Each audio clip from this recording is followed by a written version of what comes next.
Longplay 4K Review, Medal of Honor Allied Assault. There are many video game series whose confrontations have been fun to watch.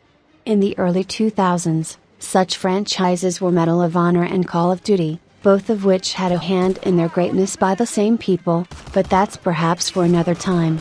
Medal of Honor, Allied Assault was released in January 2002 and had a bombshell effect. Considering the events of the game, it may sound sacrilegious, but the expression perfectly describes what happened afterwards. World War II shooters came in floods on consoles and PC gamers, but it was Allied Assault that became the first step that helped the others to make their way into the light. Not like the others. In 1999, under the direction of Steven Spielberg, the first Medal of Honor was released, for the PS1, which tried to show war as it was in reality, given the technology of the time, of course. This game laid the foundation, which was embodied by Allied Assault already on PC, in a more technological execution. The game was positioned not as a standard, meaty shooter, but as a work of art disguised as a war chronicle. Before each major mission, we are briefed and introduced to the events that unfolded during the war on a particular territory, or told the specifics of historical operations in which we will take part, such as Torchlight and Overlord. In the game itself, as a rule, we participate in fictional events, or artistically embellished, but they are accompanied by historical facts. Thanks to this approach, where fiction is properly mixed for the sake of gameplay and historical facts, the player has no dissonance, and in principle, he can imagine that such events could happen in reality. In the role of U.S. Army Lieutenant Mike Powley, we had to participate in various operations, during which the player had a variety of micro-tasks. The developers required from the player not just to get from point A to point B, along with exterminating Nazis, but to rescue hostages, to mine equipment, to make sabotage, to hold positions, or on the contrary to make a fierce assault, and sometimes to participate in covert operations.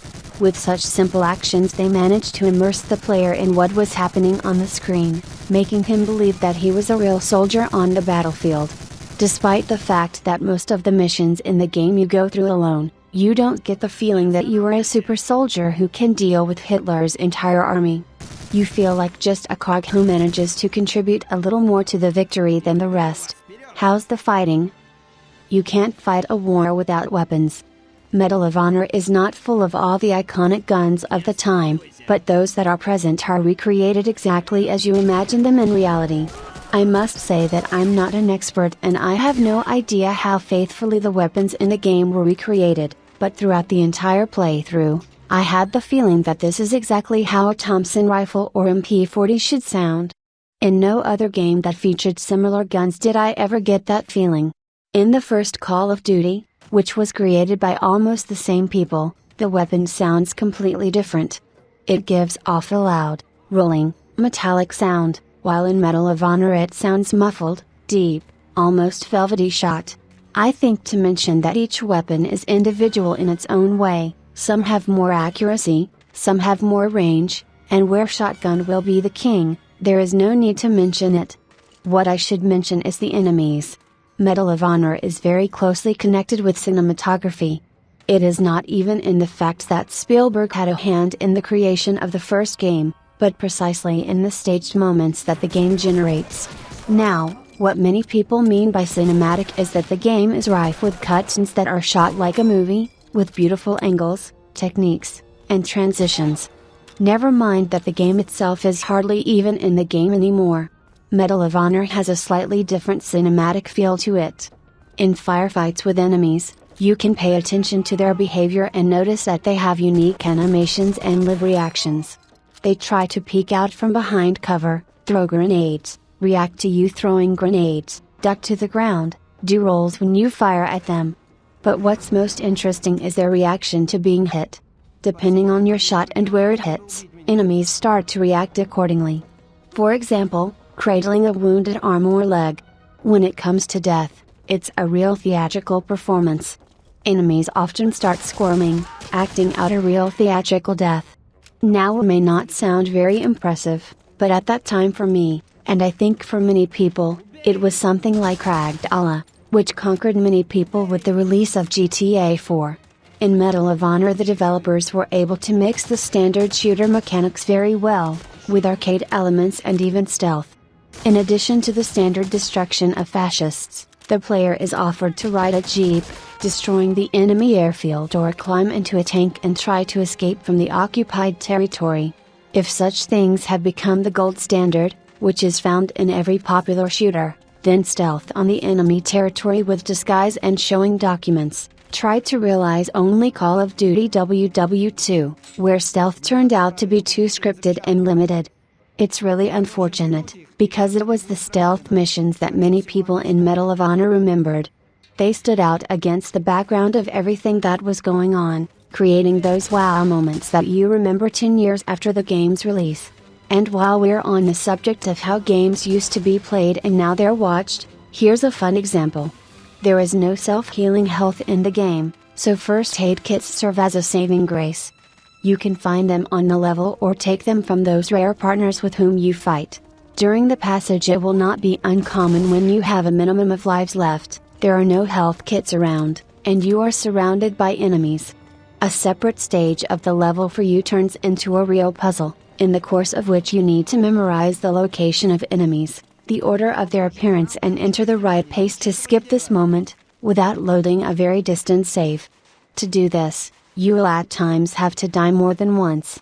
I didn't feel any anger or irritation at these moments. I really wanted to be able to overcome an obstacle that I could say I had created for myself. Against the backdrop of a similar situation from a 2002 game, it's funny to see how far modern games have come, and how much the way players enjoy themselves has changed. Spearhead and Breakthrough, is that DLC?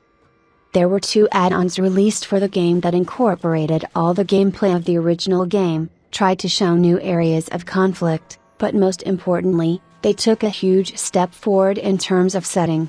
The first Spearhead add-on tells us the story of Jack Barnes, played by Gary Oldman. We have to take part in Operation Overlord, but not as a brave soldier taking part in the landings, but as a sergeant who infiltrates the enemy territory by parachuting. The game itself is very short, but this makes it much more eventful. Here and infiltration by boat, to eliminate the enemy general with the subsequent undermining of the bridge. There is room for a more beautiful chase, compared to the original, where there will be much more small events, the result of which, we will have to participate in the Battle of Ardennes. And the game ends with the help of the Red Army in the capture of Berlin. The main feature is that the protagonist between missions shares his personal experiences about the events, and not as in the original game we were given such information in the form of a briefing.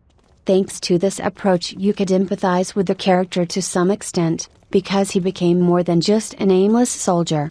The second edition, called Breakthrough, also offered us new locations.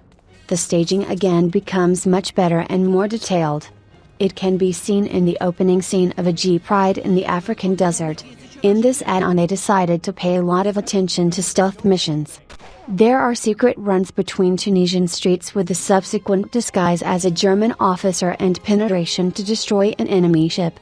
There's also infiltrating a German airfield to sabotage and disable enemy planes. You don't really get to count these 2 add-ons as DLC. They are more like add-ons that are great additions to the original game. Medal of Honor is a seminal game series. It invented and popularized military shooters about World War II. It told interesting stories and offered addictive gameplay. It also, over time, lost its face and was forgotten. It's sometimes hard for me to realize that an entire console generation, 7+ years, has passed and we still haven't seen a sequel or reimagining of the series. Medal of Honor isn't just a Wii shooter, it's a game that represents an entire generation that many have missed. So isn't it time for it to come back?